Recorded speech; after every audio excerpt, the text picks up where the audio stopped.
Hey there, we're in Singapore today. This is a small, densely populated country in Southeast Asia, and it happens to be my home country. His home country.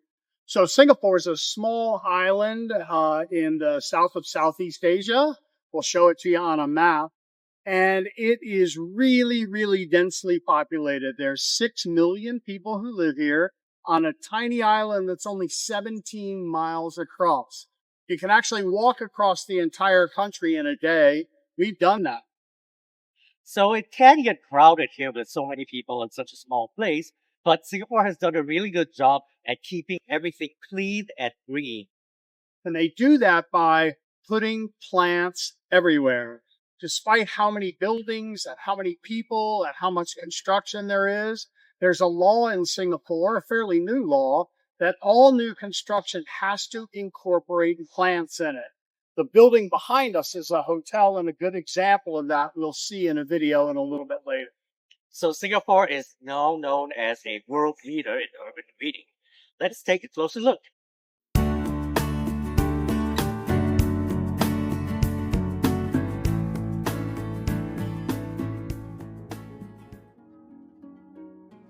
Imagine a city that is very densely populated, with thousands of apartments and office buildings built very closely together. Where the streets are filled with cars, buses and delivery trucks. Where there are few trees, no lawns, no parks, not much green space, and the sun shines most every day. What would it be like to live there? Now imagine that same city with tree-lined streets, parks in every neighborhood, and plants on every building. Wait, plants on every building? Yes, plants, gardens, even farms on buildings. Which do you think is the healthier city? Which one would you want to live in? This is Singapore, a city with plants everywhere. Singapore is one of the leading countries for urban greening. What is urban greening? Urban greening is the strategic use of plants to improve life in crowded cities. It isn't just about beautifying our neighborhoods. It's a vital mission to reduce air pollution, reduce the use of energy to cool buildings, and to restore urban biodiversity among plants and animals. Let's take a look at how a touch of green can help breathe life into our urban landscapes. Remember when we learned that plants breathe in carbon dioxide and breathe out oxygen? Dirty in, clean out. And that plants collect the sun's energy to feed themselves? Those are important points to consider as we talk about urban greening. Remember that city with the tree-lined streets and parks everywhere? The plants in them are natural guardians that absorb harmful pollutants, like carbon dioxide, nitrogen dioxide, and particulate matter, transforming them into clean air for us to breathe. Air pollution can negatively affect not only our health, but the health of animals and plants as well. Having cleaner air benefits us all. Another problem for our cities is called the heat island effect. The concrete on buildings and sidewalks, and the asphalt on our streets absorb sunlight and can escalate temperatures to uncomfortable highs. It can turn our cities into ovens by trapping heat and raising overall temperatures. This can affect plants and animals, the amount of energy we use for fans and air conditioning, the amount of water we use, even how frequently we have to repair roads and sidewalks. Thankfully, trees and shrubs provide cooling shade. And, through the act of photosynthesis, plants release moisture as a byproduct, which cools the air and acts like natural air conditioning. Having plenty of plants and green space in a city can reduce overall energy consumption. And what about the animals? Urban green spaces are not just for us. They provide crucial habitats for countless species. From birds to squirrels to bees to butterflies, weaving a rich biodiversity into the fabric of our cities. These green spaces and parks are lifelines for plants and animals, ensuring their survival amidst urban development. But urban greening isn't solely for the birds and the bees, it's deeply intertwined with our own well-being. The serene beauty of a green park does more than please the eye. It soothes the soul, reducing stress, and elevating our mood.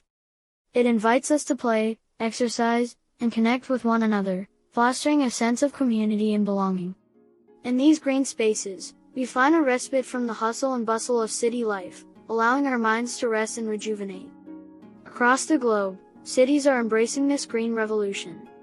Cities like Copenhagen, Denmark, and Vancouver, Canada, are leading the way with green roofs, pedestrian-friendly streets, and community gardens that serve as models for sustainable urban development. Also on the forefront of this change is Singapore, a country that's been recognized among the world's best at urban greening initiatives. While it's a tiny island, Singapore is densely populated, with skyscrapers and high-rise apartment buildings built very close together. Despite this, many areas feel like parks. Singapore likes to put plants everywhere.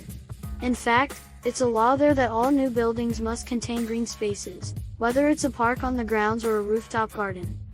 Many have used this to their advantage, becoming famous for using plants in their architecture. Here are some examples. Singapore's Nanyang Technological University has created a park on the roof where students and faculty go to study and just hang out. The Oasia Hotel installed over 80,000 plants when being built to cover its facade. It not only looks amazing, it acts as an air cleaning machine right in the middle of the city. The Park Royal Hotel at Pickering is surrounded by plants on every level. It looks like a building that's emerging out of a garden. The Park Royal is famous for this design. In fact, people want to stay there because it's so uniquely beautiful.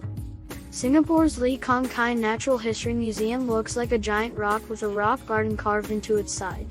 And the roof deck has 3 specially designed educational gardens which members of the public can access. The Eden condominium building has planters on every balcony, and a rooftop garden terrace where people can congregate. The Capita Green building helps fight pollution by having an outdoor tree garden from the 17th to the 20th floor, and a sky garden on the 51st floor. And another good example of Singapore's green initiative is the Kampung Admiralty public housing project for senior citizens. Its multi-level sky terraces feature 18 varieties of local fruit trees and a community garden for the residents to grow their own food. Singapore's green initiative includes parks, both big and small, where locals relax and tourists come to visit.